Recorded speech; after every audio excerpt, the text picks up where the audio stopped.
আজকে আমরা কিচেনে ব্যবহৃত কিছু জিনিসের ইংলিশ জেনে নেব।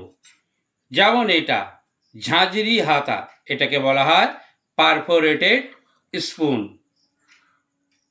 এইটাকে বলা হয় গোল হাতা বা ডাবু হাতা ল্যাডেল।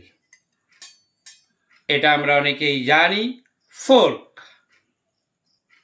এটা কি খুন্তি, এটাকে বলা হয় স্প্যাচুলা বা স্পাট। এটা ছাঁকনি, এটা দিয়ে আমরা ছাঁকি, এটাকে বলা হয় স্ট্রেইনার। এটা দিয়ে আমরা কি করি, কিছু ঘুঁটিয়ে এরকম করে, এটাকে বলা হয় উইস্ক। উইস্ক এটা দিয়ে আমরা কি করি, রুটিটাকে বেলি, এটাকে বলা হয় রোলিং পিন।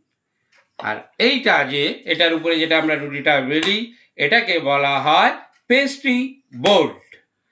আজকে আমরা কতগুলো জানলাম। যদি ভালো লাগে একটা লাইক দিও এবং পেজটি ফলো করো। Thank you for watching this video.